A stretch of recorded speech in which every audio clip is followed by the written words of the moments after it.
आप देख रहे हैं आई वर्ल्ड, मैं हूं आपके साथ जुबैर अली। किस तरह से भरे मंच से प्रधानमंत्री नरेंद्र मोदी जी गिड़गिड़ाते हुए नजर आए और प्रधानमंत्री नरेंद्र मोदी जी ने पैर पकड़कर माफी मांगी है। दोस्तों, शायद ऐसा पहली बार हुआ है क्योंकि प्रधानमंत्री नरेंद्र मोदी जी को माफी मांगने की आदत नहीं है।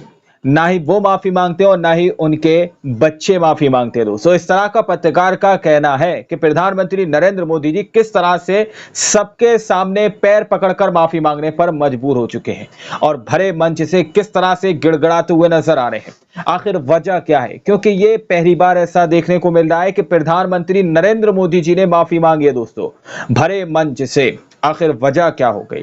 जब आप लोग इस रिपोर्ट को शुरू से आखिर तक देखेंगे तो शायद आप लोगों को पता चल पाएगा कि आखिर मोदी जी ने माफी क्यों मांगी। ये सवाल अपने आप में बहुत बड़ा है क्योंकि मोदी जी के माफी मांगने के बाद गोदी मीडिया में सन्नाटा पसर चुका है। गोदी मीडिया ने इतनी बड़ी खबर को ब्लैकआउट कर दिया। दोस्तों, मैं ज्यादा बात नहीं करता, वीडियो को शुरू करते हैं। आप लोग पहले इस वीडियो को देखिए, फिर उसके बाद मैं आप लोगों से बात करूंगा। दोस्तों, नरेंद्र मोदी जी वो बाप है जो ना खुद माफी मांगते हैं, ना अपने बच्चों को माफी मांगने देते हैं। बिल्कुल। लेकिन अब नौबत ऐसी आ गई कि नरेंद्र मोदी को हाथ जोड़ करके आम जनता से माफी मांगनी पड़ गई। नहीं सिर्फ चुनाव को मद्देनजर रखते हुए नहीं, बकायदा ऐसा बड़ा कांड हुआ है जिसके बाद नरेंद्र मोदी अगर हाथ जोड़ करके माफी नहीं मांगते तो उनके खिलाफ हो जाते, अपने ही खिलाफ हो जाते उनके अपने। गंभीर है कि वो महाराष्ट्र में चुनावी प्रचार करते मोदी जी पहुंचे, जबकि चुनाव के तारीखों का ऐलान अभी तक महाराष्ट्र के लिए नहीं हुआ है। उसके बावजूद भी महाराष्ट्र पहुंचते ही मोदी जी को हाथ जोड़ करके माफी मांगना पड़ा कि बहुत बड़ी गलती हुई है, आप हमें माफ करें, आप मुझे माफ कर दीजिए। उनको हाथ जोड़ करके क्यों माफी मांगनी पड़ गई बताएंगे आगे आपको वीडियो में, तो वीडियो को आखिर तक देखिएगा। नमस्कार, स्वागत है आपका देश नीति पर। मैं हूं आपके साथ अदिति। चैनल को सब्सक्राइब कर लीजिए, तब तक आप लोग जल्दी से सब्सक्राइब कीजिए चैनल को। दोस्तों, महाराष्ट्र में 26 अगस्त को जो कुछ भी हुआ उसने पूरे देश को शर्मसार कर दिया। ये देखा गया कि किस तरह से बैड क्वालिटी, खराब क्वालिटी का स्टोन चिप, बालू, सीमेंट इस्तेमाल करके मूर्तियां बनाई जाती है। चुनाव के मद्देनजर, चुनाव को देखते हुए आनन फानन में भारतीय जनता पार्टी प्रचार प्रसार के चलते आस्था का जो विषय है, जहां चाहे भगवान की मूर्तियां हो, चाहे किसी शिवाजी महाराज की मूर्ति हो, जब बीजेपी ये सब कुछ बनाती है और नरेंद्र मोदी हर जगह मूर्ति उन्मोचन या अनावरण करने पहुंचते हैं, ये देखा नहीं जाता कि किस क्वालिटी से उसे बनाया गया है। क्वालिटी के साथ इतना कंप्रोमाइज किया जाता है कि एक आंधी तूफान में 8 महीने के भीतर ये प्रतिमा, जहां शिवाजी महाराज की इस प्रतिमा के आगे जहां नरेंद्र मोदी, 2 डिप्टी सीएम राजनाथ सिंह खड़े हैं, वो मूर्ति ढह गई। जिसने पूरे 8 महीने पहले बनी हुई मूर्ति बताइए ढह गई। महाराष्ट्र के एक आंधी तूफान में आदमी को, एक इंसान को झकझोर दिया था। यहां तक कि खुद नरेंद्र मोदी कुनबे के अजित पवार ने खुल करके भारतीय जनता पार्टी की सरकार पर सवाल खड़ा कर दिया कि किस घटिया क्वालिटी का प्रोडक्ट इस्तेमाल करके, एलिमेंट इस्तेमाल करके शिवाजी महाराज के इस मूर्ति का स्थापना किया गया, जो 8 महीने के भीतर सिर्फ एक आंधी में ढह गई। एक आंधी में ढह गई, बताइए आप लोग। नरेंद्र मोदी को हाथ जोड़ करके माफी मांगना पड़ा। पिछले दिनों सुनिए मोदी जी क्या कह रहे हैं। मेरे लिए, मेरे सभी साथियों के लिए छत्रपति शिवाजी महाराज ये सिर्फ नाम नहीं है। हमारे लिए छत्रपति शिवाजी महाराज ये सिर्फ राजा महाराजा राजपुरुष मात्र नहीं है।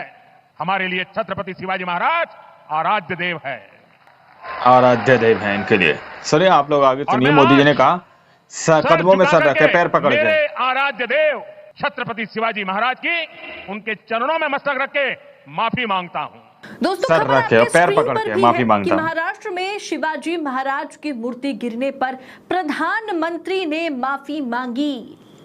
और दोस्तों, मोदी जी को माफी क्यों मांगनी पड़ी? ये सवाल अपने आप में बड़ा है ना, जो ना खुद माफी मांगते हैं, ना भारतीय जनता पार्टी के किसी भी कद्दावर नेता पर, किसी भी छोटे कार्यकर्ता पर क्यों ना आरोप लग जाए, उन्हें वो बचाने की कोशिश करते हैं। उन्हें कभी माफी मांगने नहीं देते मोदी शाह। ऐसे में ऐसा क्या हो गया कि नरेंद्र मोदी को माफी मांगना पड़ गया? वजह चुनाव सिर्फ नहीं है दोस्तों, वजह है कि बीजेपी या नरेंद्र मोदी 240 पर है। मोदी जी महाराष्ट्र में गठबंधन की सरकार में सरकार चला रहे हैं। नरेंद्र मोदी एकनाथ शिंदे के तमाम विधायकों के सहारे और अजित पवार के 42 विधायकों के सहारे जो है महाराष्ट्र में सरकार बनाई है।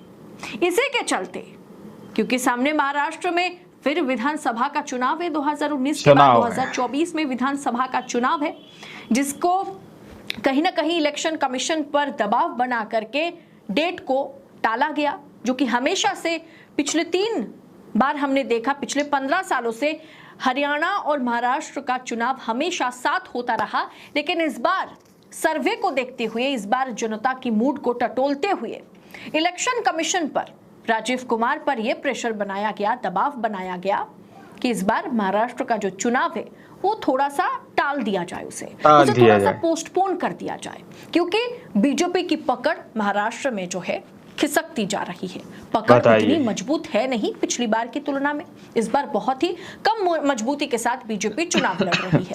ऐसे में साथी अगर लाल आंखें दिखाए, अगर साथी कहे कि हमारे महाराष्ट्र में, हमारे गढ़ में, शिवाजी महाराज के गढ़ में अगर शिवाजी महाराज की मूर्ति का इस तरह से अपमान होता है, इतने लो क्वालिटी, इतना घटिया क्वालिटी का एलिमेंट्स इस्तेमाल करके इन मूर्तियों को बनाया जाता है, जो 2 आधी या 1 आधी में पूरी तरह से ढह जाती है, इसके चलते इसकी जिम्मेदारी जो है मोदी जी को या इसकी जिम्मेदारी बीजेपी सरकार को लेनी होगी, क्योंकि एकनाथ शिंदे और अजित उनकी सरकार है ना, इस घटना से खुद को अलग करना चाहते थे।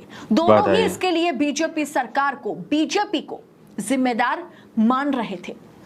ऐसे में मोदी जी के पास कोई दूसरा चारा नहीं रहा, क्योंकि अब वो क्रचेस के भरोसे, अब वो सहारे के बलबूते पर केंद्र में सरकार बना चुके हैं। इसीलिए उन्हें बहुत सोच समझकर और हर एक एनडीए के जितने भी सदस्य हैं, जितने भी उनके घटक दल हैं, सबके सलाह परामर्श से उन्हें चलना होगा। इसीलिए दोस्तों 3 महीने की सरकार बनी और उसके भीतर चार सिद्धांतों पर बीजेपी को, मोदी सरकार को बैकफुट पर आना पड़ गया।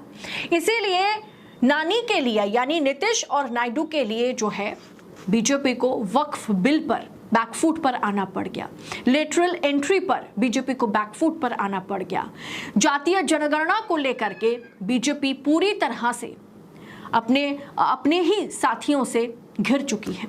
वहां की जनता अपने साथियों से घिर चुकी है बीजेपी, ना हो जाए, नाखुश ना हो जाए, और साथ ही साथ अजित पवार और एकनाथ शिंदे को फिलहाल के लिए बीजेपी जो है महाराष्ट्र चुनाव के लिए ज्यादा इधर उधर करना चाह नहीं रही है। इसीलिए उनके आगे खुद को सही साबित करने के लिए या जनता की मूड को टटोलने के बाद बीजेपी को यह समझ में आ गया है कि मूड जो है, जनता की जो मूड है वो बीजेपी के खिलाफ है। इसीलिए नरेंद्र मोदी को हाथ जोड़ करके माफी मांगनी पड़ी। ये वो मोदी जी हैं जो कुछ भी हो जाए माफी मांगने को तैयार नहीं रहते।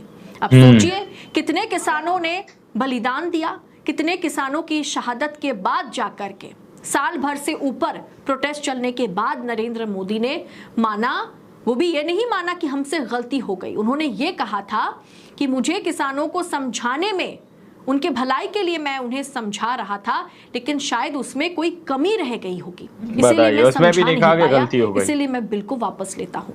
वहां भी उन्होंने अपनी गलती नहीं मानी। लेकिन अब सोचिए, हाल ऐसा है, आलम ऐसा है कि शिवाजी महाराज की मूर्ति ढह जाने के चलते आम जनता के आगे सरेआम मोदी को हाथ जोड़ करके माफी मांगनी पड़ी, क्योंकि अब मोदी जी 303 नहीं 240 के सहारे सरकार चला रहे हैं। इस पूरे विषय पर आपकी राय क्या है? मोदी जी की इस माफी को आप क्या राजनीतिक एंगल से देखते हैं? क्या आपको लगता है कि मोदी जी क्या दिल से माफी मांगे होंगे, या फिर चुनाव और राजनीति को देखते हुए उन्हें माफी मांगनी पड़ी, मजबूरन माफी मांगनी पड़ी। आप अपनी राय कमेंट कर हमारे साथ जरूर शेयर करें। बाकी ऐसी तमाम खबरों को पड़ताल के साथ पाने के लिए देश नीति को सब्सक्राइब जरूर कीजिएगा। फिलहाल इस रिपोर्ट में इतना ही, जल्द होगी आपसे मुलाकात। बहुत बहुत शुक्रिया। जय हिंद, जय भारत। दोस्तों, आप लोगों ने इस वीडियो को शुरू से आखिर तक देखा। वीडियो के अंदर साफ तौर पर प्रधानमंत्री नरेंद्र मोदी जी किस तरह से भरे मंच से किस तरह की बातें कहते हुए नजर आ रहे हैं, वो माफी मांगते हुए नजर आ रहे हैं। और ये ऐसा पहली बार देखा गया है कि प्रधानमंत्री नरेंद्र मोदी जी ने सबके सामने माफी मांगी हो। दोस्तों, आप लोगों को किस तरह से यहाँ पर कुछ तस्वीरें दिखाई गई कि किस तरह से आज से चंद महीने पहले एक मूर्ति बनाई गई और वो मूर्ति 8 या 7 महीने बाद चंद हवा के झोंकों से गिर जाती है, टूट जाती है। आनन फानन में जल्द से जल्द बनाने की कोशिश की गई थी उस मूर्ति को, क्योंकि चुनाव का भी तो प्रचार और प्रसार करना है। दोस्तों, जब वो मूर्ति गिर गई तो प्रधानमंत्री नरेंद्र मोदी जी मंच से माफी मांगते हुए नजर आ रहे हैं। आप लोगों ने इस पूरी रिपोर्ट को सुना और देखा। बाकी आप लोग क्या सोचते हैं, अपनी राय कमेंट सेक्शन में हमें जरूर दीजिएगा। मिलते हैं अगली वीडियो में, जब तक के लिए अपना ख्याल रखिएगा।